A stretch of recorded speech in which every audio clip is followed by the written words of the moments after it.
Hi everyone, it's Artlovespaper here again, and today I'm going to be doing a speed draw of my first Dungeons & Dragons character, Almorea, while I talk a bit about how I got into the hobby. So, for those of you who are wondering, Dungeons & Dragons is a fantasy role-playing game where you roll dice to see if you succeed on things. You have different classes and stats and different abilities that make it all fun and make your character unique. The Dungeon Master runs the narrative, while the players try and navigate through the storyline, coming across different obstacles as they go. I was first introduced to D&D by my partner, after months of him begging me to play it. I finally caved in, and after one session, I was hooked. D&D has been my obsession ever since, and I have loved every second of storytelling and character creation.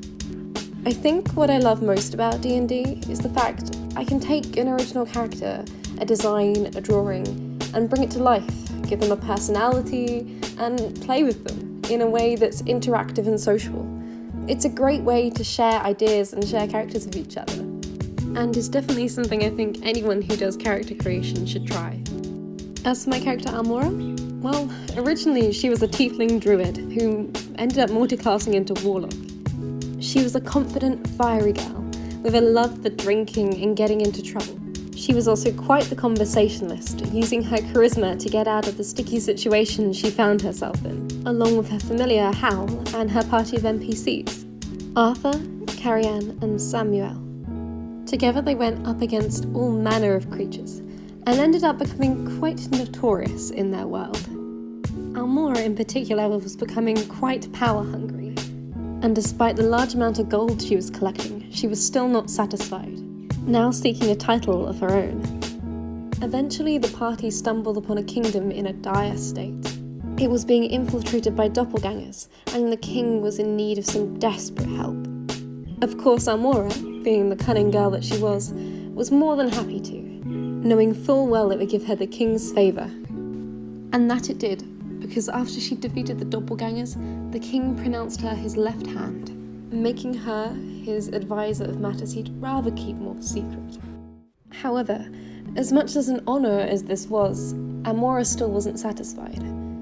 She didn't just want to be the left hand of the king. She wanted a crown on her head. She wanted to rule and have power and the respect she deserved.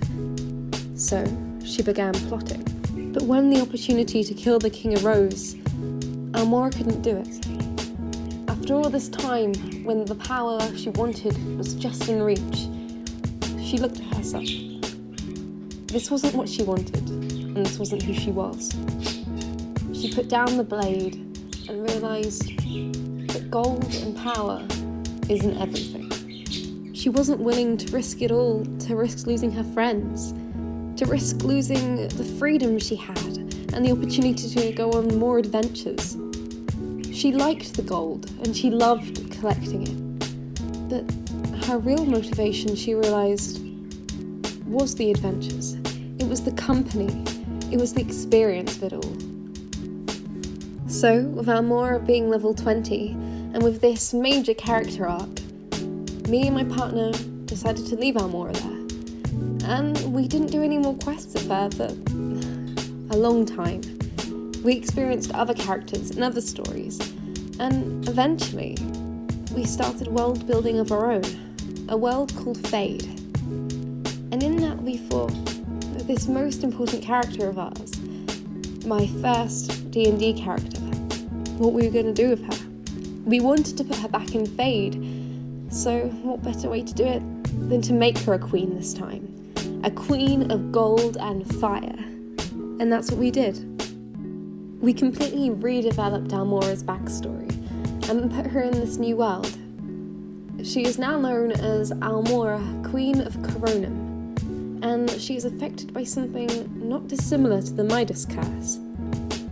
You see, her family, the Goldhorns, once had an encounter with a gold primordial. They were seen to be greedy, so the creature cursed them, for whatever they touched would turn to gold. It is the burden of the king or queen to hold this curse and to pass it down to their successor when they deem the time to be right. They do this by, in a ceremony, holding the horns of their child and passing on the power to them. Hence why all the rulers of Coronum have golden horns, because the previous successor has turned them to gold. However, in doing this, the previous king and queen make a great sacrifice, as passing on the title turns themselves to gold. So, in Coronum, there is a hallway full of golden statues of the previous kings and queens, with Almora's father being the newest one, and a spot reserved for her eventually. But despite her tragic past, Almorea is as confident and gutsy as ever. As a young queen, she's often getting told off by guards for going out of the palace to the local taverns to make bets with the people. She much enjoys being part of the community, and although it's dangerous, she can hold her own. With her fire magic and molten gold, she is pretty confident in her abilities. Well, her abilities at gambling, brawling, and fighting, less so on the politics, which is where the Council of the 12 comes in. The 12 are a set of advisors to the Queen that have been handpicked by the royals. When Almorea first became queen, the 12 were her father's advisors, and she ended up sacking most of them because of their old views and hatred of her for being young and wild and free. The newest 12 have been handpicked by her, and even include a couple of criminals because of their cunning. Almorea likes to think of herself as honest and straight to the point, and I think that's why I really enjoy her as a character. Because she is so confident, it gives that excuse to go chasing after danger, to go head on straight into the action, which is a really fun way to play D&D. Oh, and as for her dragon familiar Hal, he's still there, but Hal in Coronum is a librarian, and he works in the library, sneaking around, keeping an eye on Almorea, because secretly he works at the Gold Primordial, and he's keeping tabs on her, making sure she's not being too greedy and not abusing the curse. And so far, she's doing an okay job, although Hal is doing an awful job at staying undercover. Another NPC that is still hanging around is Carrion, but he's not in Coronum. He is a king of a different nation that I am yet to discover. My partner still is running role-playing games for me, and it is a place I have not yet been to.